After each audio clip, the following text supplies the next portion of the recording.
Hi, I'm Lisa Neff-Wheeler. I've lived in New Jersey the majority of my life. I've lived in the Hillsborough, Montgomery, New Jersey area for over 30 years. I love living here. The area has maintained its country feel while having the conveniences of a more urban area. I look forward to sharing why I love the area and the local businesses. Hi everyone, I'm Lisa Neff-Wheeler, Realtor with Coldwell Banker Realty, and I'm here today with Jennifer Luongo. Hello. Hi, thank you for having me. You're welcome. Jennifer is the owner of DevOTed to Kids. DevOTed to Kids is an occupational therapy practice which focuses on helping children enhance their skills in a fun learning environment, like here's a swing, those type of things, here's a rainbow. She also spends time coaching parents to help them have the skills to enable their children to meet developmental milestones. So I've been looking forward today. Same here. Thank you. To learn more about Jennifer, her practice, and also, it's a beautiful day and we're in a beautiful space, so that's great as well. We certainly are. So thank you for joining me today. Oh, thank you for having me. I'm excited to share DevOTed to Kids. How have you been? Wonderful. Yeah, it's been great. Awesome. My transition to this business. Good. So start talking and tell us why you chose to be an occupational therapist and you chose your profession. Yeah, so, I was looking into maybe a helping profession, and at the time I was looking into nursing, and I think it was a friend of my parents that said, have you heard of occupational therapy? And it was a relatively up-and-coming field. So I started to explore the field, and once I found out basically that it is such a holistic profession, it really incorporates the mind, the body, the brain, the senses. I thought, well, this is just perfect for me because I love to look at the whole picture, not just one system. And the scope of OT is so large, even in pediatrics. So we really focus in on sensory processing, cognitive skills, motor skills, social skills, self-regulation, and it's really the whole child, right? In the aspect of pediatrics. The really neat thing about OT is we look at the child kind of from assess the child, looking at skills, the foundational skills that maybe they're weaker at or that are a challenge for them. We try to strengthen those skills to enable higher learning, but also we approach things from a top-down approach where if you're looking at a task and the child's struggling with the task, how do you make them more successful? You can modify the task, you can modify the environment. You could give them an adaptive tool to help them feel successful. But another element of the philosophy of OT is really to choose things that are meaningful for the child and the person. So, meaningful activities are really essential in our profession and finding and really digging deep to find out what those are. That's awesome. So what made you, it's a big leap from, I love OT, I love the methodology, I love the focus, and I enjoy doing it. What made you transition to opening your own business? Because that's a brave leap. It was a brave leap. And honestly, I was in the educational system as an OT for 22 years. Oh, wow. So all of my, most people said, just stick it out for the 25. And I was like, I just can't. I just had it in me, and I'm an entrepreneur at heart. And I just felt like the waiting would be too long. It was in me forever to want to do something like this. And I had 22 beautiful years working with teachers and collaborating with them and really building a program in that school from the start, right, fresh out of college. But I was like, I can't just finish here. I have to, reach out. And I think knowing that I'm on the, I'm able to do the flip side of really dealing with the parents and in the home versus under the educational umbrella. That's great.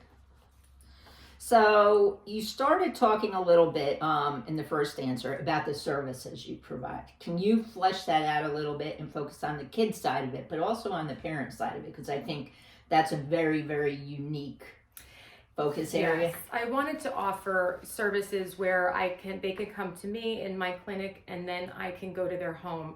Or if the child's having troubles, in a salon getting a haircut because of the sensory sensitivities that they experience, that I can go there to assist and provide some support there. So I think, integrating into the community, the home, and then to really help generalize the progress they're making here. Because if we just stay here, it's hard to know if the child's really generalizing that progress and how to help the families mostly carry through on that growth, right, so that they feel an improvement in their quality of life with their child. Awesome. So I do offer parent coaching as well. Yeah. That's a really great aspect in providing the tools. Parents really are searching for support, especially when raising neurodiverse children. So, providing them with training and tips and strategies and visuals and things like that they can directly use hands-on is really what they search for most, and feel that it really helps to improve their day-to-day. So, we've all gone through an interesting time over the last several years, kids in particular. I mean, kids are behind, shutting the whole economy down, had adverse impacts on children. So talk a little bit about, you have a good blend because you have the parents who are the support and really help their children when they're not with you. But talk about how your business has been impacted by, what's kind of happened in the economy with it being shut down and schools being shut down. Yeah, I really feel like children have lost years in development. Primarily socially and motorically. I think most of the online learning was, through an iPad or computer. So they lacked their, even ability to hold a pencil or handwrite. So we saw deficits there, and people were afraid to leave their homes. So they weren't, on the playground as much. And so I'm seeing the, outcome of COVID really impacting even neurotypical children, because they didn't have those experiences. Right. In addition, the social skills and anxiety have increased tremendously. So, I'm working a lot with children that even are having a hard time interacting with other children because they lost that experience. Right. Their social emotional development is so far behind where it should be. And it's because of that missing opportunity. Do you see them catching that up, or? Certainly with skills, yeah, but I think it's going to take time. Gotcha. It's going to take time. So it is a shame, and even from the early intervention perspective, babies and therapists weren't coming in the home at that time, so there's a real gap in services and support. Yeah, we're seeing it in where I work in speech delays in particular. Yeah. So talk a little bit about what your clients are saying they love the most about your business. I think, coming here, I think they love how it's really pretty, everyone, and it's a beautiful sunny day. The facility itself is gorgeous. The windows, and I think children coming here, you're not walking into a medical building. So initially, just feeling that, they feel safe, and it doesn't have that clinical type feel. It's bright, and there's fun colors and a lot of fun equipment. And I've had parents walk in and they're like, I can't believe my child just came right in. And these are children with anxiety and have a hard time transitioning. And I think just seeing the space and carefully trying to build that rapport with them and co-regulate with them is most important, so that then they feel safe, and then you can progress in working on their development. That's awesome. So what drives and motivates you?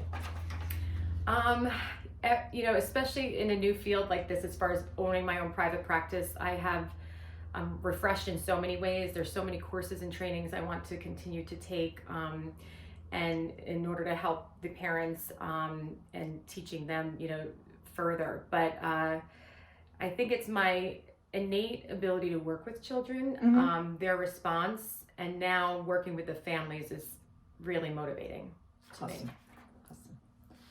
So look at, because you know, you went out on a limb. You did something which is, to me, I mean, I made that jump and it was scary. I'm like, and I was in a corporate job forever, and you know, in a healthcare field. I'm like, oh, maybe I should just go do the same. But I'm like, no. Yeah. So I understand what you're going through. So talk a little bit about your short-term goals that you have for your practice. If you want to transition into longer-term goals, that's cool as well. And then talk about what challenges do you feel you'll face, and you know, is there anything people can do to help you out with that? Oh, yeah. You know, I think it's really about getting the word out and people finding Devoted to Kids. I have the wonderful ability to share space with Advocacy NJ, so it's really nice working together with other colleagues within the umbrella of, you know, special needs, and to have their support in this transition. So long-term wise, I see a bigger space, more disciplines under Devoted to Kids, and parent classes and workshops. That's that's a goal of mine. In addition, you know, summer camps. So that's all within my short to long-term goal for, you know, time frame. But yeah, there's just so much that, you know, I look forward to in expanding and growing. That's awesome. Anything I didn't ask you that you want to tell someone about out there? Oh, you know, I know most people will say, well, why do you use a swing? Or, you know, is it just for fun? It's not. It's really to work on, you know, the sensory processing systems, and children respond to movement differently, so we use it as a tool to help them either, you know, get enough input where they feel more regulated, or less sensitive to movement. So there's a whole rationale and science behind it. So I know a lot of people have questions about sensory processing, and there's a real specific approach in addressing that. Awesome. And what we'll do as part of the posting of this video, we'll give you Jennifer's link as well as all the information. So if you have an interest in having your kids be supported, or you being better able to support your kids, we'll have that out there for you. Wonderful, thank you. And with on my website, you are able to sign up and have a free consultation, which I know is super important, in having that first phone call, and, you know, getting some background history, and you know, building a rapport and trying to create a plan. Sounds great. Well, thank you. Thank you so much. Thanks for having me. Thanks for your time today. Oh, I appreciate it. It's really been great getting to know you I'm a little bit more. Space. Getting the nice, finally summer I know. looking winter day. And it's been great. Thank you so much. Thank you so much. And to our audience, thanks for watching. Once again, I'm Lisa Neff-Wheeler, Realtor with Coldwell Banker Realty. And if you have a business you'd like to be featured, please don't hesitate to contact me at 732-267-1204. Take care, everyone. Have a great day.